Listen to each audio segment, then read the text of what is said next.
Simon, one of many messages talking about bias towards English managers. Give them a chance is the message this morning. Conte says this one, plays the same football as Big Sam, but Conte still gets job offers all the time.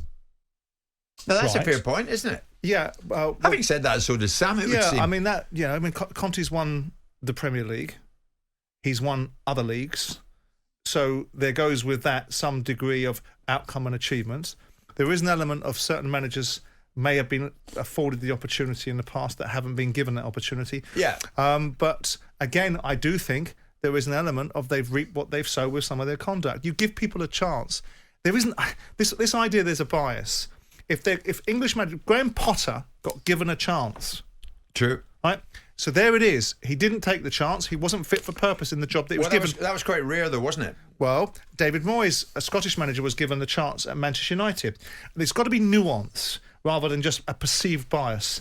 People are going to select and interview and work with whoever they think's best to achieve the outcome relative to that football club. And in the top 6 jobs, you look around and you say, well, okay, Brendan Rodgers would have been someone that people would have considered someone worthy of a chance of a top 6 job. Go figure that one now. Yeah, but they're not. I mean, you said earlier on, it was quite sweeping. English managers used to be looked upon as lazy managers. No, I said to you what my perception of the way that English managers behaved, and I believe it's steeped in some degree of accuracy, was that they are difficult to manage, they were unprofessional, they were lazy, they were divisive, they were institutionalised in a culture of English football that 20 years ago wasn't right, and I now think that we're in a different space.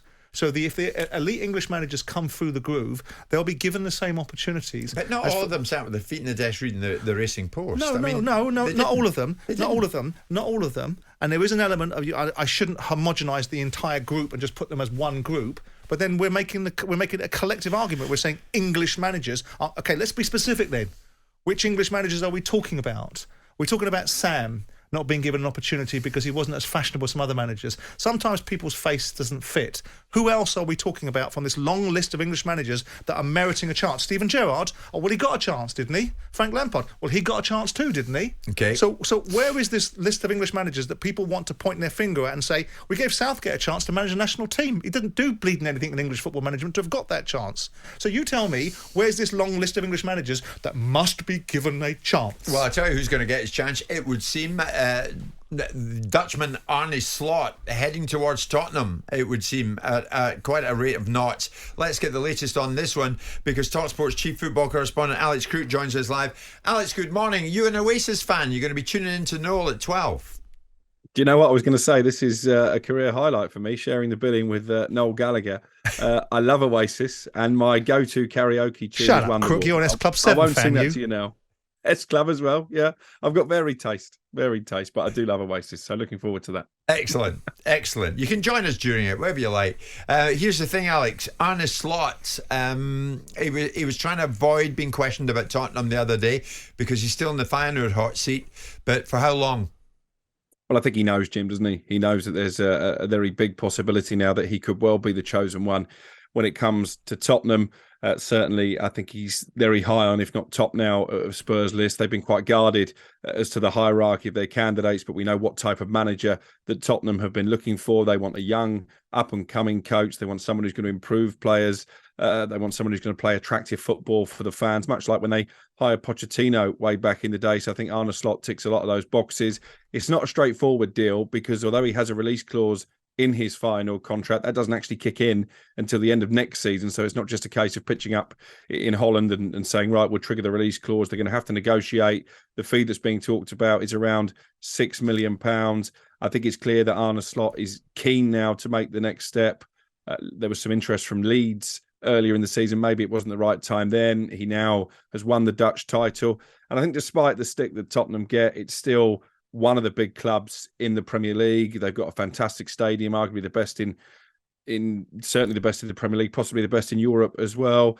At the moment, they've still got Harry Kane, the England captain, and I wonder if Arne Slot will be a big enough name to convince him to stay. Clive Allen, Tottenham legend, was making noises towards the back end of last week that maybe Harry Kane will stay and see out the final year of his contract. That would be a big boost for Spurs. Yeah, I think the latest, as far as we gather at this end, is that Slot's agent is going to meet with the Feyenoord hierarchy tomorrow. And I think probably by then, some kind of an escape route will be discussed, you would think. Yeah, absolutely. I think he's going to find out how much it's going to cost Spurs, how easy it will be to get Arne Slot out of his contract. And I think Tottenham look at what Erik Ten Hag has done at Manchester United, and Ten Hag was someone who was on their radar before, didn't quite happen. And I don't think they want to make the same mistake twice. He is regarded, Slot, as one of the up-and-coming managers in Europe. Luis Enrique's name, I think, is still on the short list as well. But at the moment, I would make Slot the favourite. So it's just a question of how quickly those negotiations can come to a head. Tottenham have got one more game left this season. They can still qualify for Europe and at least salvage something by way of a Conference League place. But I would imagine Tottenham want to move quite quickly now and just try and ease some of the uncertainty, not least around Harry Kane, but just about the direction of the football club. Yeah, I mean, it is a move, Simon, in a different direction, in that in Mourinho and Conte, you'd proven winners with massive experience. Yeah. This fella might be a winner, but he's not hugely experienced. So they're going in another direction. And can you, either of you, name me an Englishman who should be above Slot in Daniel Levy's thinking? Well, I'm not interested in naming you an Englishman because I'm not in the camp of suggesting that the Englishmen are best in class. That's something other people are advancing. That's a notion that other people are suggesting. I think that the thinking behind the journey that Daniel's been on, and I wonder if Alex concurs, it has no rhyme and reason to it. There's a veer left into Mourinho after Pochettino, which is always going to have trouble, but looks like a winner if you get the right Mourinho. Out of that, because there's a problem with Mourinho and the playing squad that gets him bounced out the door before a cup final, into Nuno Espirito Santo, which whilst people like me suggested in the group of 4 managers you put in front of me that he would be the best of that 4, isn't really a Tottenham appointment and doesn't look like it's going in any particular lineal direction. And then you bounce right again into Conte, which is who you wanted, knowing you're going to have this bag of trouble and ultimately the problems. What he's always needed, and it's easy for me to say, Levy, is someone like Klopp that builds the club from the fan base through to the ownership model. Klopp hasn't been given an embarrassment of riches.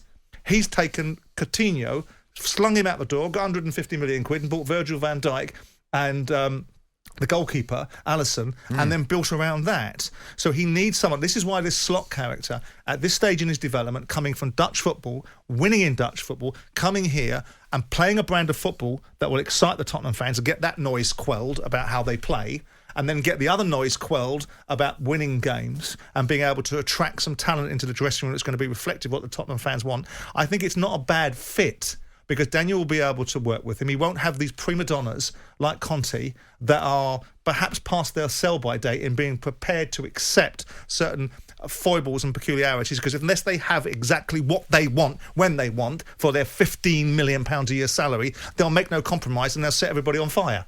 Now, Tottenham don't need that. Simon. Huh?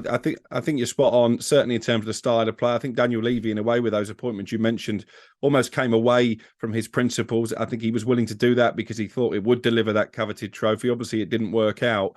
And I think they need a manager now, Spurs, who isn't giving the impression, certainly as Conte did, and maybe Mourinho to a lesser extent as well, that they're doing Tottenham a favour by taking the job. And I think Arne Slot would see this as a huge opportunity to come and prove himself in the best league in the world. Well said. Yeah. So are we looking at sooner rather than later, Alex? Is this going to get done by the end of the week, do you think? I think it has to be sooner rather than later, just because of the uncertainty that I've mentioned. I think Tottenham will be reluctant to put a definitive timescale because then you risk disappointing the supporters. But I think if not by the end of the week, by the time they play their final game, certainly early next week, I would imagine we should have a resolution.